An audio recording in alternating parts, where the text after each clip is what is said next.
The long shadow of doubt. The courtroom in Lincoln County had seen its share of dramatic cases, but none gripped the community like this one. Michael Reeves, a 33-year-old black man, stood accused of a heinous crime, the armed robbery of a local jewelry store that left the elderly store owner hospitalized. Michael pleaded his innocence from the start, but the evidence, though circumstantial, painted him as the prime suspect. Michael sat at the defense table, his back straight, his hands tightly clasped together. His dark brown eyes scanned the courtroom, seeking a glimpse of compassion, but all he found were hardened faces filled with suspicion. To many, he was already guilty. The quiet whispers among the spectators and the occasional glance in his direction told him everything he needed to know about public opinion. Behind him, his wife, Emily, and his teenage son, Jamal, sat in the first row, their faces tight with worry. Emily held Jamal's hand, squeezing it every few seconds, as if to assure him that they would get through this. Yet the strain was evident in her red-rimmed eyes and trembling lips. Jamal, on the other hand, tried to look strong, but the fear in his young face betrayed him. Michael had never been in trouble with the law before. He was a factory worker, pulling double shifts to make ends meet and save for Jamal's college tuition. His life had been uneventful, a constant grind of work and family obligations, until the night of the robbery changed everything. The prosecutor, a sharp-dressed man with a slick demeanor named Jonathan Steele, prepared his opening statement with a confidence that suggested the case was a foregone conclusion. Steele had a reputation for being ruthless, and his record of convictions added to his aura of authority. He thrived on high-profile cases, and this one was no different. The robbery had left the town reeling, and Steele was determined to present Michael as the face of the crime. Judge Helena Monroe entered the courtroom, her presence commanding immediate silence. Known for her no-nonsense approach and razor-sharp intellect, she was both respected and feared. Her decisions were rarely overturned, and her courtroom was a place where every detail was scrutinized. Michael studied her face as she took her seat, searching for any sign of bias or leniency, but her expression revealed nothing. "Court is now in session," the bailiff announced, and everyone rose. Judge Monroe nodded briefly and gestured for the room to be seated. The opening arguments began. Steele painted a damning picture of Michael. "The evidence will show," he began, pacing in front of the jury, "that Michael Reeves was seen fleeing the scene of the crime. His fingerprints were found on the door handle of the jewelry store, and his proximity to the crime scene places him at the center of this heinous act." Michael's attorney, Clara Hughes, stood up for the defense. She was a young, ambitious lawyer who had taken Michael's case pro bono. "The prosecution's case is built on assumptions," she began, her voice steady and clear. "We will prove that Michael Reeves is an innocent man, a man whose only crime is being in the wrong place at the wrong time." The trial began with witness testimonies. The first witness was an elderly woman who lived across the street from the jewelry store. "I saw a man running out of the store," she testified, squinting as if trying to recall the details. "He was wearing a dark hoodie. Can you say with certainty that it was Michael Reeves?" Clara asked during cross-examination. The woman hesitated, her uncertainty palpable. I can't say for sure. It was dark." The prosecution then called a police officer who had been on duty that night. He recounted how he had found Michael walking a few blocks away from the store shortly after the robbery. "He looked suspicious," the officer stated. "When I approached him, he seemed nervous." "What exactly was suspicious about him?" Clara pressed, her tone sharp. "Well, he fit the description we had," the officer replied defensively. "The description being a tall black man in a dark hoodie. That could describe hundreds of men in this city," Clara retorted, her words landing like a hammer. The evidence against Michael was circumstantial at best. The surveillance footage from the store was grainy, showing only the silhouette of a man who could have been anyone. The fingerprints on the door handle were explained by Michael as a result of him visiting the store earlier that week to buy a gift for Emily. Yet these details seemed to matter little to those who had already made up their minds. As the trial progressed, Michael's frustration grew. He felt like a pawn in a system designed to ensnare him. The weight of the accusations, the judgmental stares, and the emotional toll on his family became almost unbearable. He couldn't sleep at night, haunted by the thought of spending decades behind bars for a crime he didn't commit. But Michael wasn't the only one feeling the strain. Clara was working tirelessly, poring over every piece of evidence and revisiting every witness statement. She knew the odds were against them, but she also knew there were holes in the prosecution's case. The problem was finding a way to exploit those cracks before the jury reached a verdict. One evening, after a particularly grueling day in court, Clara visited Michael in his holding cell. "I believe you," she said, her voice soft but resolute. "But belief isn't enough. We need something concrete, something that proves beyond a shadow of a doubt that you weren't there." Michael sighed, leaning back against the cold, hard bench. "I've told you everything I know. I was walking home from work. That's it. I don't know what else to say." "Then we'll have to find someone who can back that up," Clara replied, determination flashing in her eyes. Unbeknownst to Michael, Clara had already begun digging into the case with the help of a private investigator. They were tracking down employees at the factory, looking for anyone who might have seen him the night of the robbery. She also filed a motion to retrieve Michael's GPS data from his phone, a request that had been previously denied by the court. As the trial approached its climax, the tension in the courtroom was palpable. The jury listened intently, their expressions unreadable. Michael sat quietly, his hope dwindling with each passing day. Emily and Jamal attended every session, their presence a constant reminder of what he stood to lose. Then, on the last day of the prosecution's case, Clara received a breakthrough. It was a piece of evidence that could potentially change everything. A chance to dismantle the narrative that had ensnared Michael. It was a glimmer of hope in a case that had seemed hopeless. But Clara knew that presenting this evidence wouldn't be enough. She needed to build a narrative, to expose the cracks in the system that had put Michael on trial. And as the trial entered its final stages, she prepared to do just that. Unraveling the threads. The courtroom was buzzing with quiet murmurs as the second week of Michael's trial began. The prosecution had rested its case with an air of triumph, believing their narrative airtight. But Clara Hughes had other plans. Over the weekend, she had uncovered what she hoped would not only exonerate Michael, but also expose the systemic flaws that had put him in this position. Michael sat at the defense table, his hands clasped tightly, his knuckles white. Emily and Jamal were in their usual seats, Emily's expression grim yet hopeful, while Jamal's jaw was set in determination. For the first time in days, Clara entered the courtroom with a subtle confidence, her thick case file clutched firmly under one arm. As the proceedings began, Judge Helena Monroe looked up from her notes. "Miss Hughes, the defense may proceed." Clara rose, her sharp eyes scanning the jury. "Your Honor, before we call our first witness, I would like to introduce new evidence that directly challenges the prosecution's timeline of events."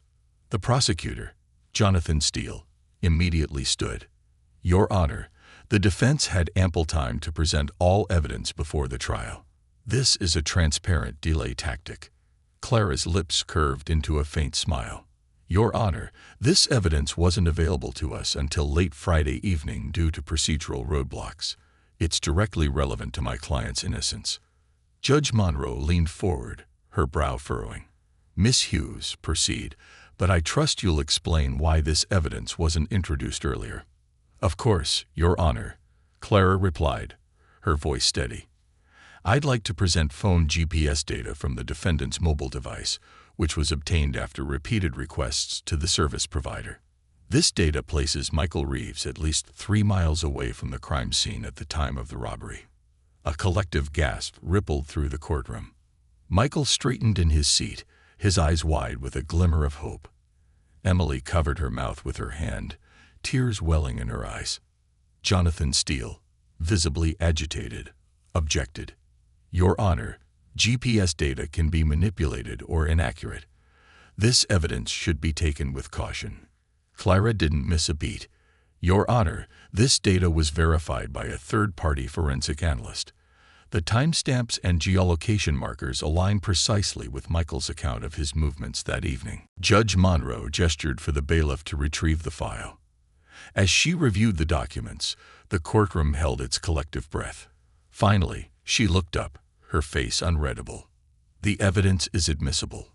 Continue, Miss Hughes. Clara exhaled subtly, her heart pounding. Thank you, Your Honor.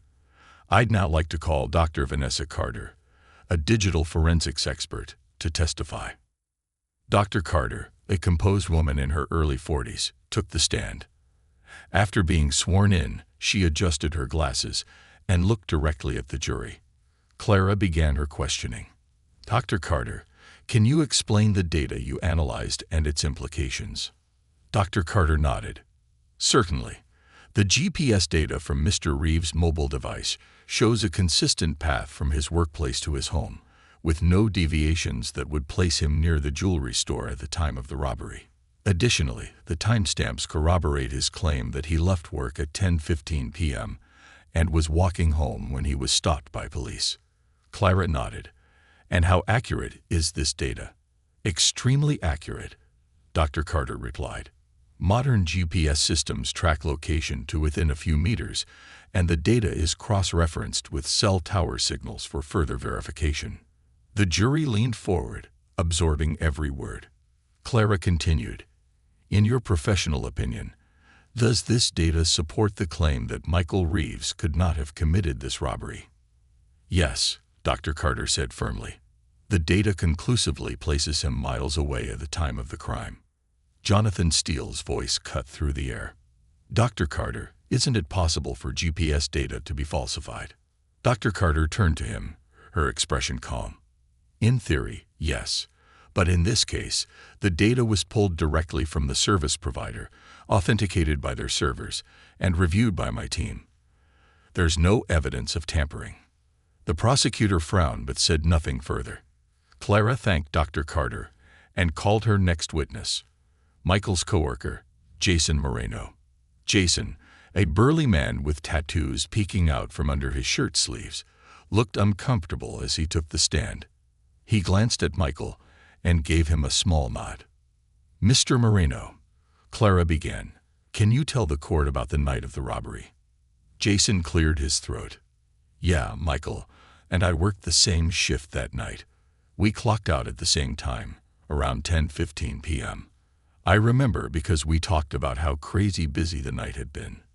Did you see him leave the premises? Yeah, we walked out together. He got on his usual route home, and I went to my car. Clara handed a document to the bailiff. Your Honor, this is a copy of the employee time logs from that night, which show both Mr. Moreno and Mr. Reeves clocking out at 10:15 p.m. Judge Monroe glanced at the document and nodded. Admitted into evidence. Clara turned back to Jason. Mr. Moreno, did you notice anything unusual about Michael that night? Jason shook his head. Nope. He was the same as always, tired from the shift but just heading home like usual. The prosecution declined to cross-examine, knowing the testimony was straightforward and credible. Clara's final witness was a young officer named Jacob Fields. Fields was one of the arresting officers that night, and his testimony was crucial. Clara knew this was a gamble, but she had uncovered a significant discrepancy in his original report. Officer Fields, Clara began, on the night of Michael Reeves' arrest, you described him as suspicious. Can you elaborate on what made him suspicious? Fields shifted uncomfortably. He was walking near the crime scene, and he fit the description we had. A tall black man wearing a hoodie. Isn't it true, Clara pressed, that the description also included details about the suspect's height and weight? Yes, Fields admitted reluctantly.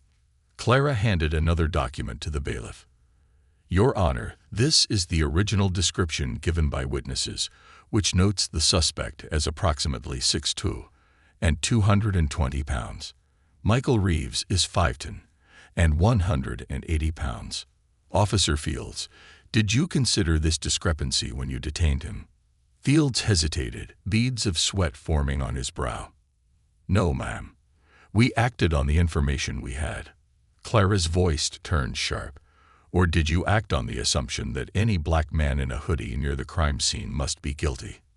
The room went silent. Fields opened his mouth to respond but closed it again, his face flushed. Judge Monroe intervened. Miss Hughes, please stick to the facts.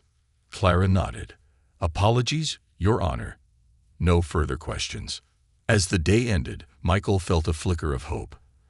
The defense had presented a solid case, and the cracks in the prosecution's argument were beginning to show. But Clara knew their fight was far from over. They had laid the groundwork, but they still needed to confront the biases and assumptions that had built the case against Michael in the first place. As the courtroom emptied, Clara turned to Michael. We're not done yet, she said, her voice low but firm. Tomorrow, we dismantle their narrative piece by piece, breaking the narrative. The courtroom was tense as the third week of the trial began. The defense's recent revelations had shifted the momentum, but Jonathan Steele wasn't a prosecutor who backed down easily. With decades of experience, he knew how to turn the tide, and his confidence had returned over the weekend. For him, the case was still winnable as long as he could discredit the defense's arguments and reassert the strength of the prosecution's narrative. Michael sat at the defense table, his composure intact despite the storm swirling around him. His attorney, Clara Hughes, shuffled through her notes, meticulously preparing for what promised to be the most intense day of the trial. Behind them, Emily and Jummel sat shoulder to shoulder, their presence an anchor for Michael in the chaos. As Judge Monroe called the court to order, Steele wasted no time launching into his attack. He rose from his seat with a dramatic flourish, pacing in front of the jury as he spoke. Ladies and gentlemen, Steele began, his voice measured and persuasive. What we've seen over the past week is an attempt by the defense to distract and confuse. They've presented GPS data, testimony from coworkers, and even questioned the credibility of law enforcement. But let's not lose sight of the facts. He turned to the jury, his piercing gaze landing on each member. The eyewitness identified Michael Reeves. Surveillance footage, while not crystal clear, aligns with the description given by that witness. And most importantly, his fingerprints were found on the door handle of the store. Clara didn't flinch. She knew this was coming and had prepared her counterarguments. When Steele finally finished his speech, she stood, her movements deliberate and controlled. Your Honor, I'd like to address the prosecution's claims directly, she said, her voice calm but firm. Judge Monroe nodded. Proceed. Clara walked to the center of the courtroom, her posture confident. The prosecution has repeatedly emphasized the fingerprints on the door handle as conclusive evidence, but let's look at the facts. Michael Reeves has been a customer at that store in the past, as verified by the store's transaction records. His fingerprints being on the door handle isn't proof of guilt. It's proof that he touched the door at some point, like any other customer. She paused, allowing the jury to absorb her words. Now let's talk about the surveillance footage.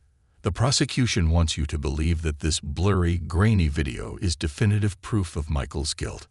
But ask yourselves, if the footage is so clear, why is there still doubt?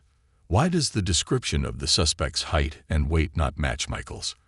Why does the GPS data place him miles away at the time of the crime? Steele stood abruptly. Objection, Your Honor. The defense is editorializing. Judge Monroe raised an eyebrow. Overruled. Continue, Miss Hughes. Clara nodded. Thank you, Your Honor. The prosecution also leans heavily on the eyewitness identification. But as we heard in testimony last week, that witness admitted to feeling pressured by law enforcement. They were shown a single photo, Michael's, and told that he was the suspect. That's not an identification, that's coercion. The courtroom murmured softly. Clara glanced at the jury, her expression resolute. This isn't just about Michael Reeves. This is about ensuring that the justice system works the way it's supposed to, by examining all the evidence, not jumping to conclusions based on assumptions. Clara returned to her seat, and the courtroom fell silent as the next phase of the trial began. The cross-examination of Steele's key witnesses. The first to return to the stand was Officer Jacob Fields, who had been one of the arresting officers. Clara knew this would be a pivotal moment. The jury needed to understand how systemic biases and procedural shortcuts had led to Michael's arrest. Officer Fields, Clara began, her tone measured. You testified that you arrested Michael Reeves because he matched the description of the suspect. Is that correct? Yes, Mum, Fields replied, his voice steady. And you've also stated that the description was of a tall black man wearing a hoodie. Is that the full extent of the description? Fields hesitated. There were additional details, but they weren't as clear. Clara stepped closer to the witness stand. The additional details being the suspect's height and weight, which you've admitted don't match my client. Is that correct? Fields shifted uncomfortably. Yes, but... No further questions, Your Honor, Clara said, cutting him off before he could recover. She had made her point, and the jury's reaction told her it had landed. The next witness was Teresa Grayson, the elderly store owner who had initially identified Michael as the suspect. She had recanted her testimony under pressure from her conscience, but Steele was determined to undermine her credibility. Mrs. Grayson, Steele began, his tone almost condescending. You've stated that you felt pressured to identify Michael Reeves as the suspect. But isn't it true that you were shown his photo because he was already a suspect in the investigation? Teresa fidgeted in her seat, her hands trembling. Yes, but they told me. They told me he was the one. I didn't want to make a mistake. Steele pressed on. But you did identify him, correct? Yes, she admitted, her voice barely audible. But I wasn't sure. When Clara cross-examined her, she gently reinforced Teresa's uncertainty. Mrs. Grayson, when you identified Michael, were you given other photos to compare? No, Teresa said firmly. Just his. Thank you, Mrs. Grayson, Clara said, giving her a reassuring smile. By the end of the day, the courtroom was thick with tension. Both sides had presented compelling arguments, and the jury was visibly grappling with the weight of their decision. Michael's fate hung in the balance, and Clara knew that their final witness would be crucial. As the trial adjourned for the day, Clara turned to Michael. Tomorrow, we bring in the key witness who can confirm your alibi. Stay strong. We're almost there. Michael nodded, his expression a mixture of hope and exhaustion. Emily and Jamal joined him, their presence a reminder of why he was fighting so hard. The truth was within reach, but the battle was far from over. The alibi witness. The tension in the courtroom was palpable as the trial resumed the next morning. Reporters whispered furiously in the gallery, their pens poised to capture every word. Spectators filled every seat, some with skepticism, others holding out hope that Michael Reeves, a man they'd only known through headlines, might actually be innocent. Michael sat at the defense table, his hands clasped tightly, the weight of the trial pressing heavily on his shoulders. Clara Hughes, his lawyer, stood next to him, her eyes scanning the room, her mind running through the steps she had meticulously planned for this day. This was the moment they had been working toward, the day when the alibi witness would take the stand and shine a light on the cracks in the prosecution's case. Judge Helena Monroe entered the courtroom with her usual authoritative presence, her sharp gaze sweeping across the room. Court is now in session, the bailiff announced, and the gallery fell silent. Clara rose, her posture calm and confident. Your Honor, the defense would like to call our next witness, Ms. Rachel Ortiz. A murmur rippled through the courtroom as a middle-aged woman with a warm, approachable demeanor walked to the stand. Rachel Ortiz was Michael's supervisor at the factory where he worked. Her presence had been a challenge to secure. Her husband had been hospitalized in recent weeks, and her initial reluctance stemmed from her personal struggles. But Clara's persistence, combined with Rachel's strong sense of justice, had brought her here today. After being sworn in, Rachel adjusted the microphone, and looked toward Michael with a reassuring nod. "Ms. Ortiz," Clara began, her voice steady, "can you please tell the court your relationship to Michael Reeves?" "I'm his supervisor at the Lincoln manufacturing plant," Rachel replied. "I've been his supervisor for the past 4 years." "And in your time working with Mr. Reeves, how would you describe him?" Rachel smiled faintly. "Michael is one of the most reliable workers we have. He's punctual, hardworking, and respected by his coworkers. I've never had a problem with him." Clara nodded. "On the night of the robbery, October 14th, were you working at the plant?" "Yes," Rachel confirmed. "I was on the late shift, and so was Michael." "What time did Michael clock out that night?" Rachel referred to a document Clara had handed her earlier. "He clocked out at exactly 10:15 p.m., along with several other employees. I personally saw him leave the building." "And did you notice anything unusual about him that evening?" "Not at all," Rachel replied. "He was his usual self, tired after a long shift, but polite as always." Clara walked to the defense table and picked up another document. "Your Honor, I'd like to submit these time logs into evidence. They show that Michael Reeves was present at the factory until 10:15 p.m., making it physically impossible for him to be at the jewelry store, which is over 3 miles away, at 10:20 p.m. when the robbery occurred." The prosecutor, Jonathan Steele, stood. "Objection, Your Honor. The time logs only show when Mr. Reeves clocked out, not where he went afterward." Judge Monroe glanced at Clara. "Sustained. Miss Hughes, you may proceed, but the court expects a direct connection." Clara nodded. "Ms. Ortiz, was there any way Michael could have left the factory earlier than 10:15 p.m. without being noticed?" Rachel shook her head firmly. "No. Employees have to scan their badges to enter and exit the building, and the system records every entry and exit. Michael's badge log matches the time logs, and the security cameras show him leaving at 10:15 p.m. Clara stepped closer to the jury, her voice steady and deliberate. "And to be clear, how long would it take someone to travel from the factory to the jewelry store?" "At least 15 minutes by car," Rachel replied. "Longer if you're walking." "Thank you, Ms. Ortiz," Clara said, turning toward the jury. No further questions. Steele rose for cross-examination, his expression tight. "Ms. Ortiz, you've testified that Michael Reeves is a reliable employee. But isn't it possible that he could have left the factory, committed the robbery, and returned without your knowledge?" Rachel arched an eyebrow, her calm demeanor unwavering. "No, it's not possible. The security system logs every entry and exit. If Michael had left and returned, there would be a record of it. There isn't." Steele's jaw tightened. "But employees could theoretically tamper with the system, couldn't they?" "Not without triggering an alert," Rachel countered. "And there's no record of any tampering." Steele paused, seemingly searching for another angle. "One final question. Are you here today out of a sense of loyalty to Michael?" Rachel's expression hardened slightly. "I'm here because I believe in the truth. Michael didn't commit this crime, and the evidence supports that." Steele frowned but didn't press further. No more questions. The next witness was another surprise, a coworker named Andrew Bennett who had come forward after hearing about the trial.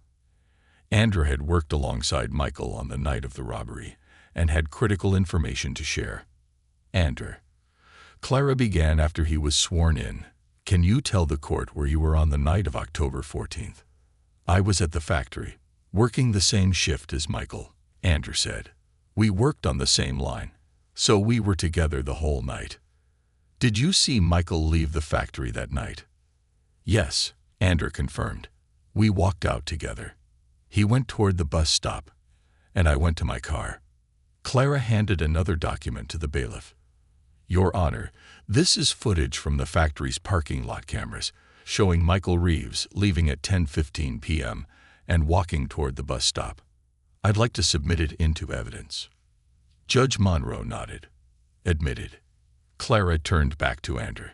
"Is there any doubt in your mind that Michael was at the factory until 10:15 p.m.? None, Andrew said firmly. He was there.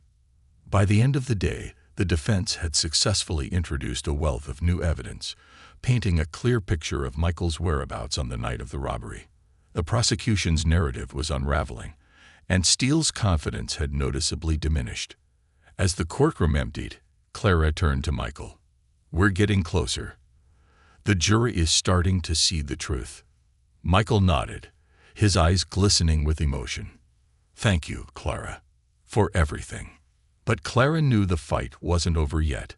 They had one more challenge ahead. Convincing the jury to not just see the cracks in the prosecution's case, but to embrace the truth of Michael's innocence. The tipping point. The courtroom was electric with tension as the trial entered its final stages. The defense had introduced compelling evidence to dismantle the prosecution's case, but Jonathan Steele wasn't done yet. With his reputation on the line, he prepared to deliver his closing argument with all the fervor of a seasoned litigator who refused to concede defeat. Michael Reeves sat at the defense table, his shoulders squared but his hands trembling slightly. Every moment in this courtroom felt like an eternity, and the stakes couldn't be higher. Clara Hughes, his steadfast attorney, sat beside him, flipping through her notes one last time. She knew the battle wasn't over until the jury returned its verdict, and she needed to leave no doubt in their minds about Michael's innocence. As Judge Helena Monroe entered and took her seat, the room fell silent. She surveyed the courtroom, her expression impassive but sharp, before nodding toward Steele. "Prosecution, you may proceed with your closing argument." Steele rose from his seat, his demeanor a calculated mix of confidence and gravitas. He approached the jury box, hands clasped in front of him, and began to speak. "Ladies and gentlemen of the jury," he started, his voice measured and deliberate. "We've spent weeks examining this case. You've heard from witnesses, seen evidence, and listened to the defense's attempts to poke holes in a straightforward narrative. But let's not forget the core of this case.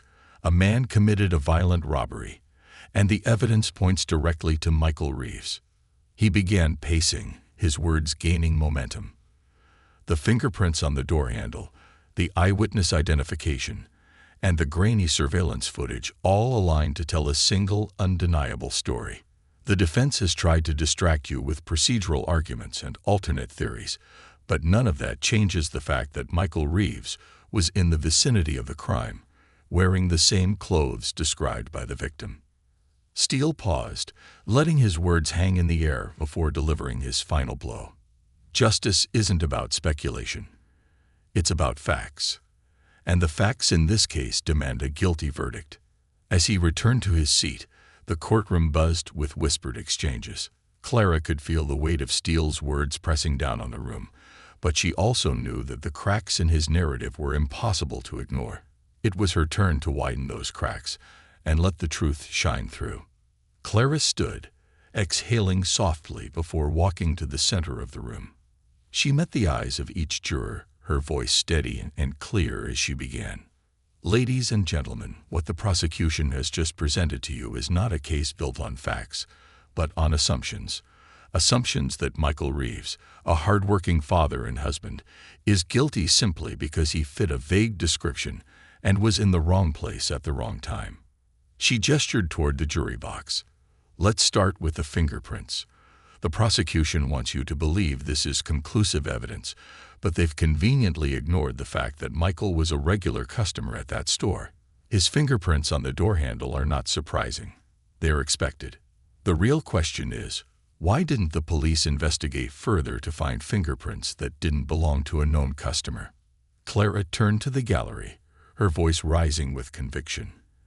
"And the eyewitness, she admitted under oath that she felt pressured to identify Michael as the suspect. She wasn't shown multiple photos or asked to make an independent identification. She was handed Michael's photo and told, 'This is the man.' That's not justice. That's coercion."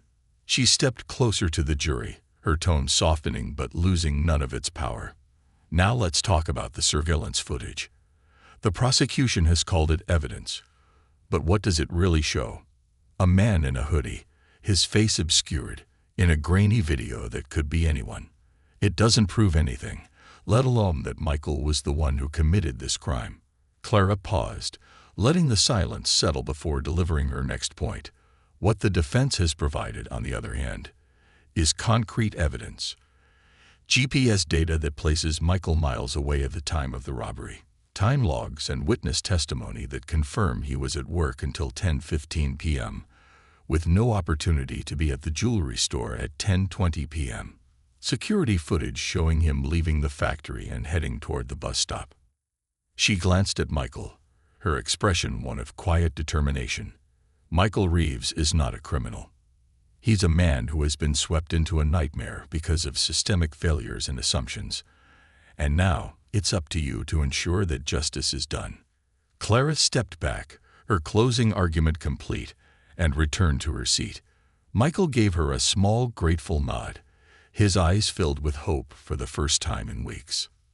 As the jury deliberated, the courtroom emptied, leaving Michael and his family alone with Clara.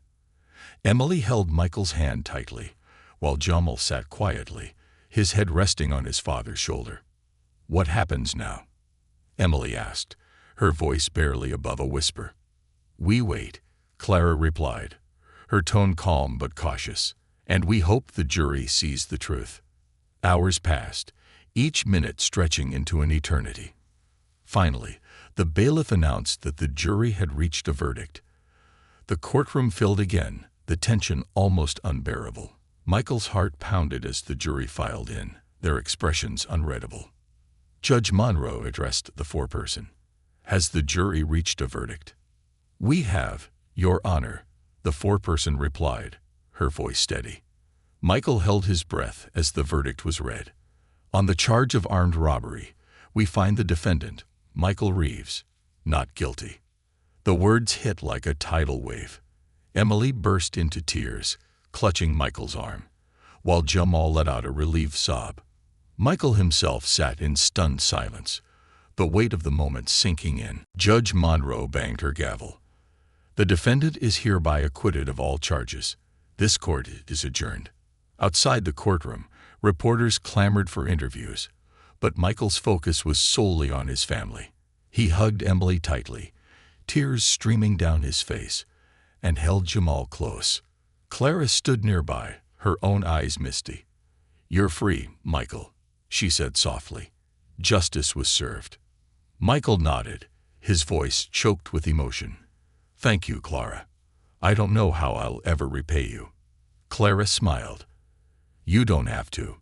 Just live your life. Be with your family. That's all the thanks I need." As the Reeves family walked out of the courthouse, the sun was setting, casting a warm glow over the city. For the first time in months, Michael felt the weight lift from his shoulders. The fight wasn't just about clearing his name. It was about standing up against a flawed system and proving that the truth could prevail, even in the face of overwhelming odds. A new dawn. The courtroom's echoes of "not guilty" had barely faded when Michael Reeves stepped out into the sunlight. The crisp air felt like a gift, a reminder that he was truly free. For months, he had been confined, physically by the walls of his cell and emotionally by the weight of injustice. But now, he was a man unchained, though the scars of his ordeal lingered beneath the surface. Michael, flanked by Emily and Jamal, descended the courthouse steps to a sea of reporters and cameras. Microphones were thrust toward his face as questions flew from every direction. "Michael, how does it feel to be acquitted? What do you plan to do now? Do you blame the justice system for what happened?" Michael paused, glancing at Clara Hughes, his steadfast lawyer, who stood just behind him. She nodded subtly, encouraging him to speak. Taking a deep breath, Michael faced the crowd. "I'm grateful to be free," he began, his voice steady but heavy with emotion. "But this isn't just about me. What happened to me could happen to anyone. The system didn't just fail me, it failed my family, my community, and the idea of justice itself." Emily placed a hand on his arm, grounding him as he continued. "I want to thank Clara Hughes, my lawyer, for fighting for me when no one else would. I want to thank my family for standing by me, even when things seemed hopeless. But most of all, I want to use this moment to say that our system needs to change. No one should have to fight this hard to prove their innocence." The crowd murmured in response, and Michael stepped back, signaling that he was done. Clara fielded the remaining questions, but Michael's focus was elsewhere. He turned to Emily and Jamal, his expression softening. "Let's go home," he said, his voice barely audible over the noise. The drive back to their modest home on the outskirts of town was quiet but charged with unspoken emotions. Emily drove, her hands gripping the wheel tightly, while Jamal sat in the back, his eyes fixed on the passing scenery. Michael stared out the passenger window, lost in thought. When they arrived, the house felt different, as though it too had been waiting for Michael's return. The walls that had once seemed so confining now felt like a sanctuary. Emily had kept everything just as it was, a testament to her unwavering belief that he would come home. Jamal broke the silence first. "Dad, I'm glad you're back." Michael turned to his son, his heart aching at the sight of the teenager who had grown so much in his absence. "I'm glad to be back, son. I missed you." The two embraced, and for the first time in months, Michael allowed himself to feel a glimmer of peace. That night, after Jamal had gone to bed, Michael and Emily sat on the couch, a single lamp casting a warm glow over the room. Emily held his hand tightly, her eyes searching his face. "Are you okay?" she asked softly. Michael sighed, leaning back against the cushions. "I don't know. I'm relieved, but I'm also angry. Angry at how easily my life was turned upside down. Angry that it took so much just to prove I didn't do something I never would have done." Emily squeezed his hand. "You have every right to feel that way. But you're home now. You're free. That's what matters." Michael nodded, though the weight of his experience still pressed heavily on him. "I want to do something, Em. I can't just go back to the way things were. There are so many people out there who won't get the chance I got, who won't have someone like Clara fighting for them." Emily smiled faintly, a mixture of pride and concern in her expression. "You'll figure it out. I know you will." In the days that followed, Michael struggled to adjust to his newfound freedom. Simple tasks like grocery shopping or walking through the neighborhood felt surreal. People recognized him everywhere he went. Some offered words of support, while others cast wary glances, their doubt lingering despite his acquittal. One afternoon, Clara visited him at home, a thick folder in her hands. She sat across from him at the kitchen table, her professional demeanor softening in the intimate setting. "Michael," she began, "I wanted to check in and see how you're doing. I know adjusting after something like this isn't easy." "I'm managing," he replied, though the strain was evident in his voice. "But I can't stop thinking about all the others who don't have someone like you in their corner."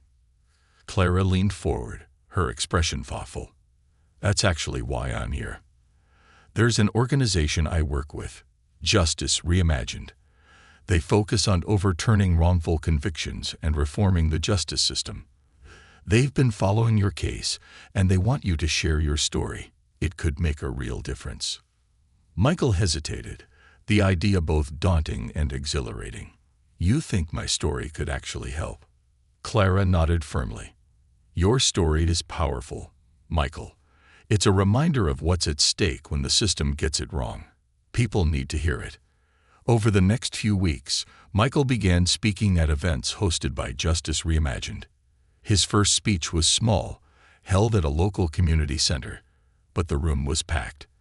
As he stood before the crowd, his voice trembled at first, but the warmth and encouragement of the audience steadied him. "I'm not here to talk about statistics or policies," he said. "I'm here to tell you what it feels like to have your life ripped away because of a broken system. To be told you're guilty when you know you're innocent.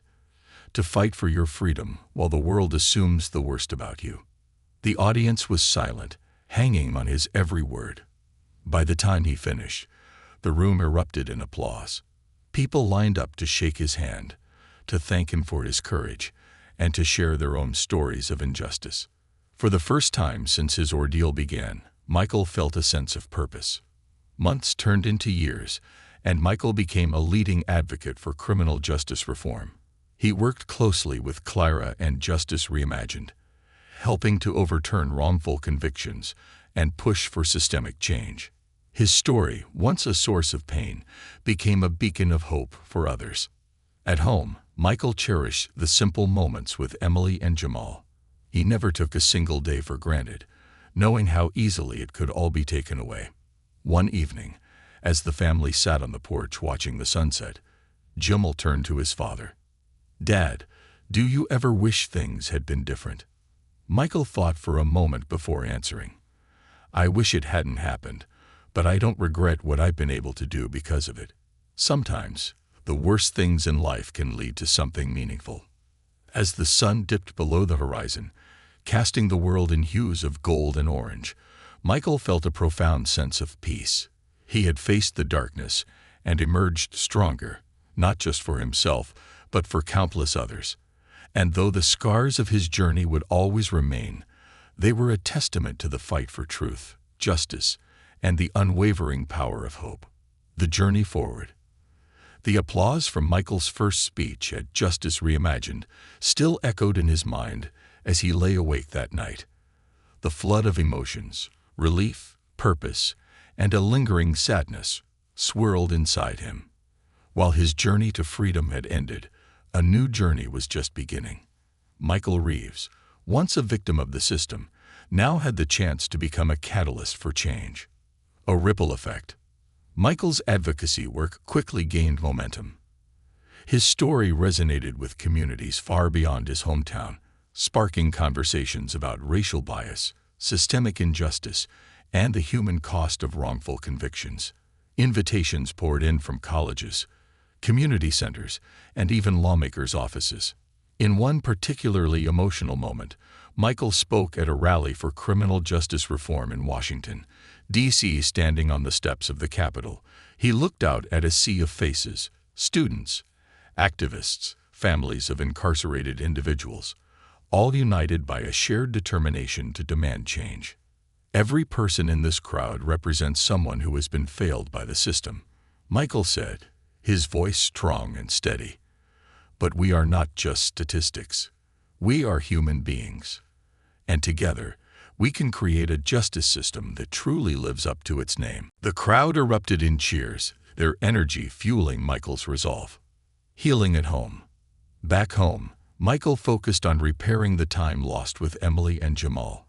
He spent afternoons helping Jamal with his homework and weekends teaching him how to drive.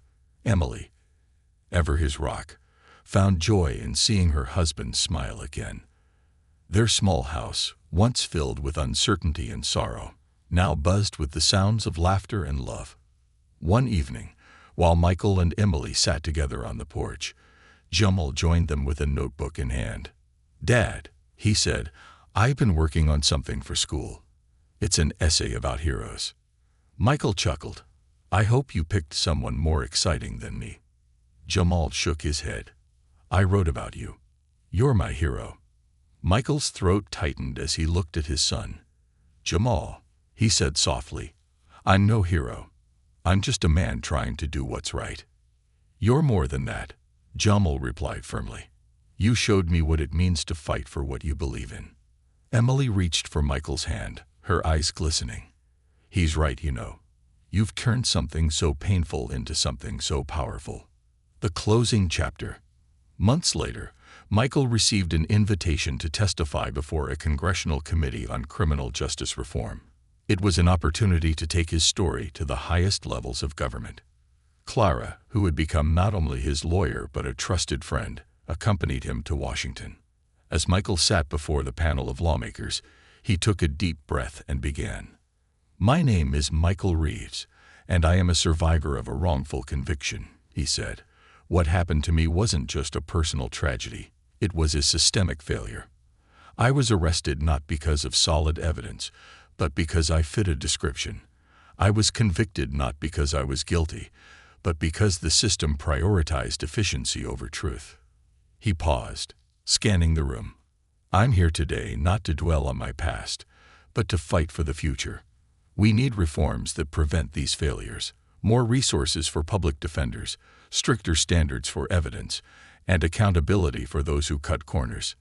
No one should ever have to fight this hard just to prove their innocence. By the time Michael finished, the room was silent, his words resonating deeply. Applause broke out, and Michael felt a glimmer of hope that real change might come. A legacy of justice. As years passed, Michael's work continued to grow. He founded an organization called Truth Beyond Bars, dedicated to providing legal assistance to wrongfully convicted individuals and advocating for systemic reform. Clara joined as its legal director, bringing her expertise and passion to the cause. Michael also began writing a memoir, Unbroken Chains, which chronicled his journey from despair to advocacy. The book became a bestseller, inspiring readers across the nation to join the fight for justice. Full circle. One bright summer morning, Michael stood in the same courtroom where his trial had taken place. This time, he was not the defendant but a guest speaker at a program for young law students. As he looked around the room, he was struck by how far he had come. "You are the future of justice," he told the students.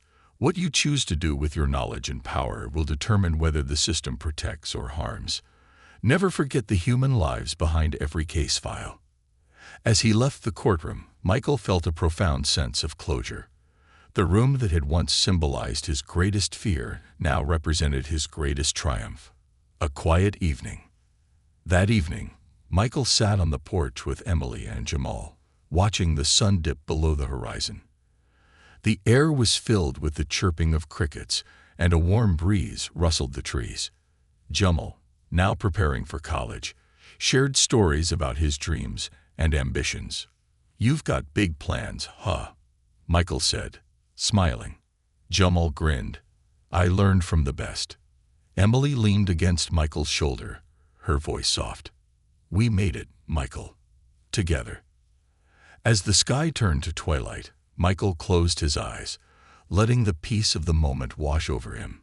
His journey had been long and grueling, but it had led him to a place of purpose, hope, and love.